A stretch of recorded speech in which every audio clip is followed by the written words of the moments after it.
Rory, you started back pre-season this week. Thanks for joining us. I know Owen wasn't around this evening. How was your first few days back? Yeah, it's been great. Obviously started back last Wednesday, and this is our first full week back in now. So just starting to get to grips with things. A couple of new signings in, a couple of players who've moved on. So starting to integrate those new players into the squad there this week, and yeah, it looks really good. Going with a slightly smaller squad this year. Only 20 games in the season, so I think it's important that we've got a competitive and squad that are ready, raring to go. So yeah, looking forward to it. It's been good so far. Lost obviously a lot of quality in the off season. Had you been prepared for the departures of the likes of Maggie and Christie, so that you factor that into your plan over a few months rather than caught on the hop by them? Yeah, I think especially with those overseas players, you never really get them for that long. So I think it's important to obviously enjoy them when they were here. And Christie and Maggie have been a massive asset to us over the last couple of years. We did kind of expect Christie definitely, and then Maggie was slightly later. She had a couple of offers back home in America. So to go back into a full-time environment in America, we couldn't really begrudge her that. I think she's earned that in the last 2 years here. I think she's been the standout player in the league, definitely from a midfield point of view anyway. So look, we couldn't begrudge her that, but I think we've got quality in the door now that I think we can really compete again. Damien, I think JJ's injury towards the end of last year coincided with a bit of a blip. You might say the two were related. Is it important now to have that extra body in midfield, because it'll be a long, hard season? I love JJ, but it absolutely wasn't related. You're more or less telling me if JJ is injured, we're fucked. There's 20, 21, 22 wonderful guys and wonderful players in the building, so no. Here, will we ever get to the bottom of it? For sure, over 7, 8, 9 games, and even at the start of that, JJ was in the team. So listen, yeah, great signing today. Apologies about the feedback here, not on JJ, I mean. With thanks to the board, because it all comes down to investment, I guess. We've made some brilliant signings. Here it's up to you guys, having chats in pubs and coffee shops and online. I've always said I'm a blow-in.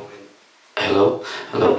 I've always said I'm a blow-in and nothing's going to change. I don't know a more competitive squad than the one we have now. You might tell me back in Wezo's days and all, granted, but like I said, incredible talent has joined it, and it's up to us now to knit everything together.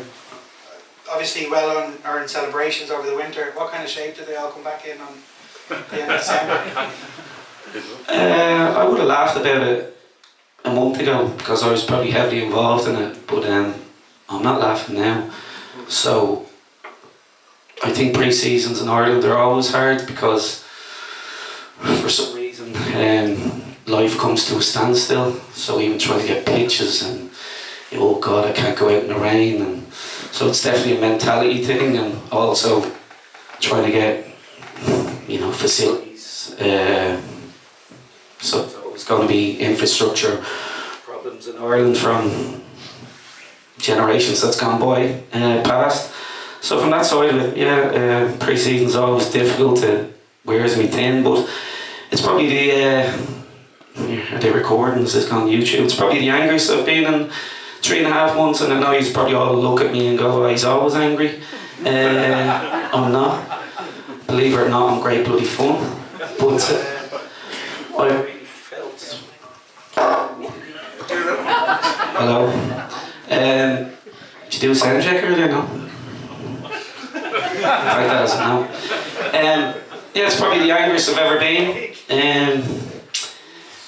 Because I don't just think we can roll into town again. So I've been really hard. I wasn't planning on, because I thought we'd roll into the season, I'd be hungrier than ever, but it's natural human just mentality. Yeah, I'm working hard, but are you? So I think there is a real sense of, are we all including? So I've been hard on everyone, myself, the staff, the players, that we're filming ourselves here. Do we want it that bad? Are we working that hard? Are we working as hard as last year? So at the minute, there's a question mark, and I've said it in a fans forum now, and I don't mind saying it because I know I'll be saying it in the open house media to prod our guys, because it's the number one thing. Am I worried about winning the league? No, all I'm worried about is how much you want to go again. Rory, you lost a couple of young players, I suppose Hannah and Katie being the main ones. Like, people might be concerned to see the best young players coming out of the academy going for our local rivals. What would you tell fans? Look, I suppose any young player, like, you know, especially who's come through our academy, is important to us, but ultimately players move on. You know, I think we've got an experienced squad, we've got a squad full of quality that, you know, if players aren't happy with the minutes that they're getting, we can't guarantee anything going into next season. I don't think we'll ever guarantee any players minutes going into a new season, you know, especially when we've got the quality of player in that position in midfield, the likes of Alex, you know, new players coming in like Avian Clancy, you know, they're real quality players who are, you know, experienced in this league, have won it all in the league, and I think in order to guarantee a younger player minutes over those players, I don't think is fair on those players. And I don't think it's right for young players as well to be guaranteed anything. So some players do have to move on if they're not happy with the minutes they are looking at next year. So look, that's just part of football. We move on, and there's plenty new players in the academy ready to come in and take those spots as well. How important is the academy going to be? Because in some ways is it a little bit of a transition year, because you're the core of your team, a lot of your most experienced players not getting any younger. Yeah, look, I think Noel and Pearl would have something to say about that, but yeah, I think it's always kind of moving like that, you know. I think we have to have obviously a plan for the future, that when those players eventually do move on, who knows when that will be, but when they do move on, it's important that we do have players ready to come in. We've got kind of like, let's say, a 3-tiered squad where we've got probably 5 really experienced players, you know, in around 34, 35, who are still at the top of their game. We've got another group of players in the middle, your likes of Alex Kavanagh, Jess Gargan, Kiva Keenan, who've been around, won it all, and then we've got a really good group of young players as well. I think the academy, from their point of view, if you look at it, our under-19s last season won the cup against that Athlone here in a great game, so that shows that we've got quality ready to come in. And like last thing I'd say on it is we're going obviously with a slightly smaller squad this year, slightly different to the men's game where we've only got 20 league games in the season, so I probably felt last year that we had slightly bigger squad and needed to trim that down maybe, you know, just to make sure that competitiveness was there. So anything that any extra minutes that are needed will be from the academy, and we think players are ready for that, you know. Damien, squad size, do you anticipate any more comings or goings? Possibly one more max, but no, outside of that, everybody's in the building. Are staying in the building, I think. So yeah, no, listen, we're going to have to roll maybe with 1-2 more than we did last year. Why? There's a hell of a lot of games as the season wore on, especially with Europe and the Cup and what have you. We were a bit thin at times, which here never alarms me, but no, we're going in heavy, so there's nobody leaving them. Maybe, a big maybe, just one more, but no, I'm happy. The balance of your squad, the new signings, it does feel it's probably the strongest squad you've had to work with at Shells. How do you feel about those incomings and what they'll do for you next year? Excited. Like I said, first and foremost, it's just getting the guys buying in, which they have. First and foremost, before anything, quality or what have you. I love meeting guys and looking them in the eye. And I've got a good feeling off all of them, so I've no doubt that they will buy into us and everything we do. And then, yeah, the lads, yeah, we're as tight as anyone, myself, the staff, the players, but they can't take it personal that we've brought in new players. Oh, well, I always played last year and you've brought in him. Like I said, it's the best coach. So if we want to roll with 14, 15 players next year and 5 or 6 weaker ones, yeah, I don't think we're getting very far. So you could argue, and it's always been my mindset, to get 2 teams more or less that could roll out onto a pitch and be top teams. We have that.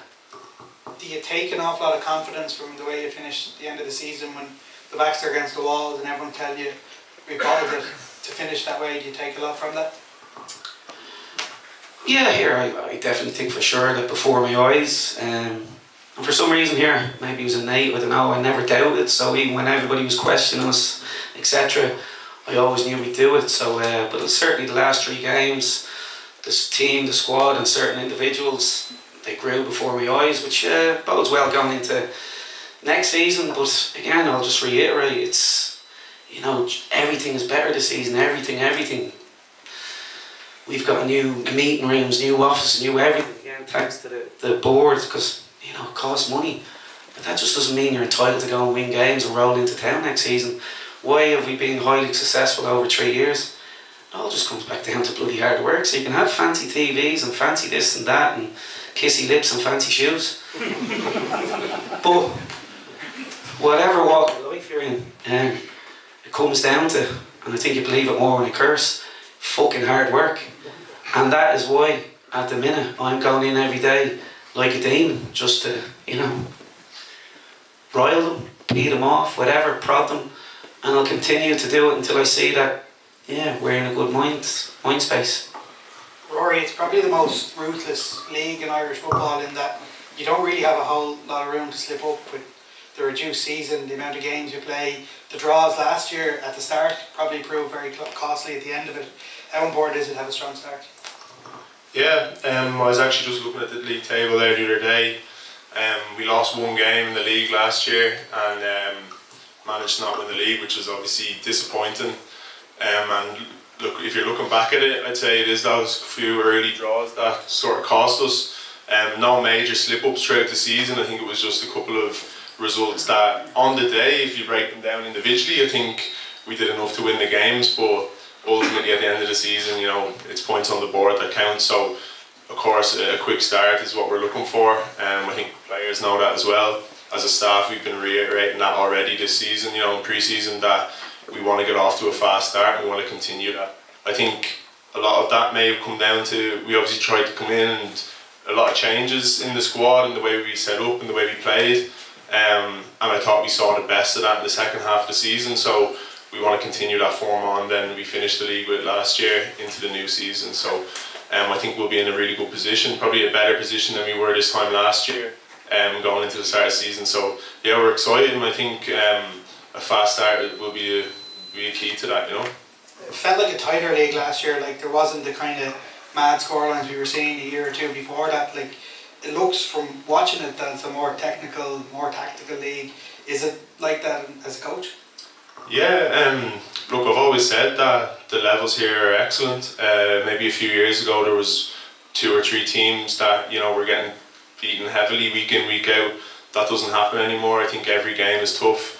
Sligo, who finished bottom, we drew first game of the season with last year.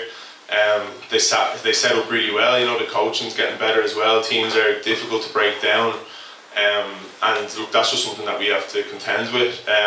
But I think overall the league is getting a lot better, and I think anyone who comes down to it, from a fan's point of view, the product is a lot better. That's on the pitch now as well, and I think that's something that we hold, like, you know, a high regard for. That we want the product that we're putting out to be easy on the eye. We want fans to enjoy it and ultimately get fans in the gate to watch it. So I think the games have been getting more competitive as a league. It's been getting tighter towards the top as well. So I think another really competitive season, you know, next year.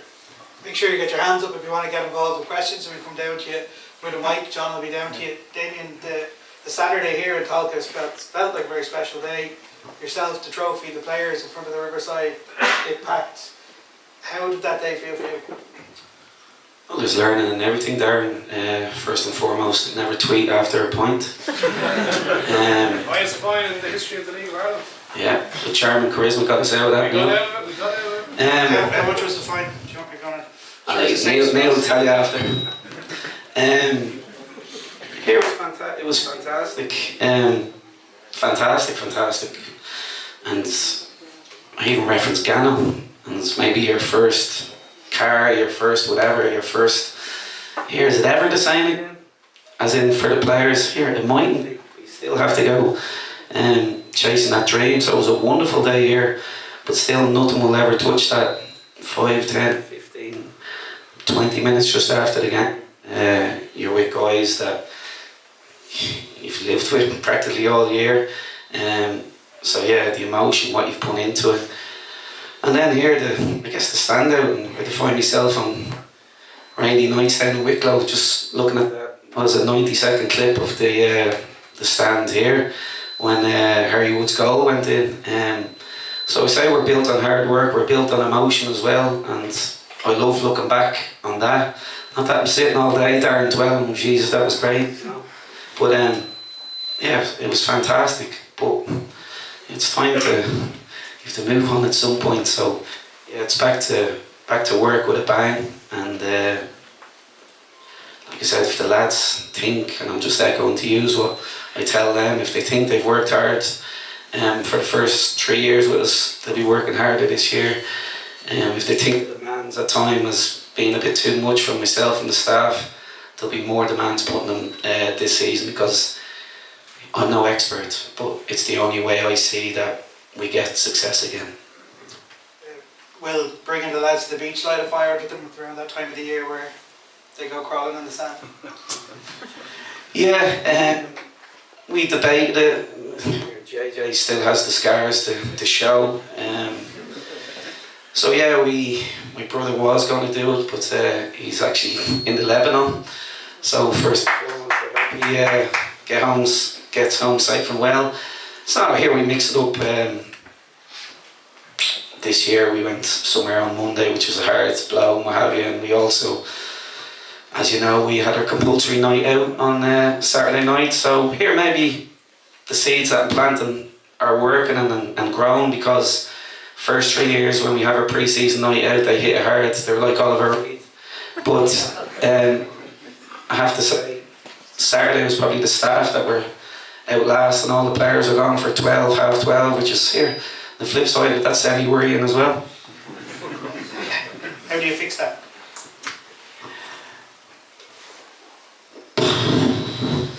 Well, here, when I strip it back, why did they go home? Some of them didn't even drink. Here, they never know what's going on in my head, so I'm slaughtering, and then I see them in the pub on Saturday night and they're drinking a lemonade, and I'm like, why the fuck aren't you drinking? Here, welcome to Shelbourne Football Club, you're always on your toes. I'm sure they walk out and they're like, he's never fucking happy. Here, the beauty of Shelbourne, the beauty of the staff, and the beauty of why we've got to where we are. You're always on your toes, emotion, energy, fun, graft. If there was any monotony in what we deliver, here, we would have won fuck all. Here. Any questions? Put your hand up. Tyler, you want to ask a question? No, thanks. Just wanted to say thanks first of all to Damien and the staff at Everton for giving me some of the best moments in my life in the last few years, and what you've done for the club. It's been incredible. The squad, the staff, the playing staff that you're putting together this year is very exciting. However, I was just curious as to how we think we're fixed at right back. Gannon can't play the first Champions League qualifier. That suspension from the farce in Gibraltar is still hanging over him. How do we feel that we're fixed for cover for that game, and were he to get injured or some injuries at the back if Tyreek, say, was to have an issue as well? You can join the coaching staff. I love your foresight and your planning. I love it. Stuff like that has never worried me. So when I said there's maybe one more, maybe, of course it'll be a defender. But there's not enough good players available in this league. So are we going to get someone in just for the sake of it? Absolutely not. So Gannon, Jesus, yeah, I was just looking at Drogheda, President's Cup, more silverware. But here, no, it's a fabulous question. So yeah, of course we look and we chat about it, and Lukey, yeah, we roll a bit. Yeah, of course we are. I think, what was the game? Rovers, 4 games out. We 3 defenders on the pitch. Here, did it rattle us as a staff? No. I always back myself and the staff, Joey, Dave, Skins, Mero, to come up with a game plan. So it'll be a change of shape, what have you. Tyreek had to play right back in Zurich. He'd admit himself, did it go well? Yeah, no. So, great question. At the minute, gun to me head, here, I'm changing the shape. Yeah, you'll be tapping me on the shoulder when that game comes around, won't you? You said you were fucking changing shape. Here, there's a job for you, because, like I said, I love the word in your question. It's always looking at the bigger picture. So yeah, one more, you know who will be. Just to echo what Dunny said as well, we'll all never forget that, and like for everyone that was here in 07 when the club was on its knees, to have these moments back again, it's better than any 2002 moment for me. Just to ask about Luke, was your wife worried when you gave him the job? Well, not you gave him the job, but when he got the job last year, and also how important is it to have someone in that role? Luke Bourne, sorry. How important is it to have someone in that role that kind of you trust to go out there and oversee the football side? Because usually, like, you do see the director or technical director and the manager have that link together. Just how important for you is it to kind of have someone in that position that you obviously trust? Well, firstly, and just to echo what you two guys said, and I've said it privately, I've said it in the media, I'd like to think I've had a semi-decent crack at sport, whether it be as a coach, now as a manager, and as a player for 20 years. Derry and what we achieved last season, without doubt, and nothing, well, today, nothing has touched it, was the greatest moment of my life, my career, winning the league at Derry, Brandywell. Nothing touches it. So I know why it means so much to you guys. Regarding Luke, and here, I think it's a good platform to address it. Luke, so we go back a long while. I got Luke into coaching. So I was old and decrepit, but I still had a contract at Rovers. I started looking at stuff maybe to keep me busy. Looked at Luke, I thought he just absolutely loves football. So I got him into coaching. Have we ever been drinking buddies or anything like that? No. But I trust him. And I trust the staff, and I always like to be surrounded by people that I trust. He had a deal would have been last season or the season before last season. If he was an mate, here, Lukey, stay on, you're fucking great now. But he couldn't fucking move, he was brutal. So, always planning ahead, like our good friend down here who asked about the Gannon question. Sometimes, here, myself and the staff make, great decisions over alcohol as well. So we were, not sure whether it was Lisbon or Madrid, and we were just always chatting. Lukey, you can't fucking stay on again, he's no use to us. I know you're in the room, Lukey. So you've got decisions to make that I've surprised myself with it. I'm not afraid of honest chats. It would have been, Lukey, listen, we're going to have to sort something out here. It's this door here. But Luke is a class act. So I am always paranoid, and I think everything what people think, and I put myself in your shoes, Darren's shoes, Rory's shoes, Neil's shoes. Why was he? I fought tooth and nail. Lukey has to be technical director here. If you want to be an elite club, you have to have a technical director, dash sporting director, or whatever. We didn't have one. He's a class act. He's the club in his DNA. Do we trust him? Yeah. He's got an amazing way of people. So even when we signed Care today, his agent was blown away. He's like, Jesus, I've never dealt with anyone like that. And I always get these back to me. Overnight, Luke became the best technical director in Ireland. So there's always a reason. If I was getting staff in 3 years ago and I wanted to get in my mates here, I wouldn't have fucking lasted long, because you want to surround yourself with your mates. Nah, it doesn't work like that. You want the best, you want class, you want hard work, and you want people that you trust. So last year, Luke, I recommended, up to the others then, but I recommended hard, this man cannot leave the club. Elite Champions League signing, and there's nothing else really to add to that.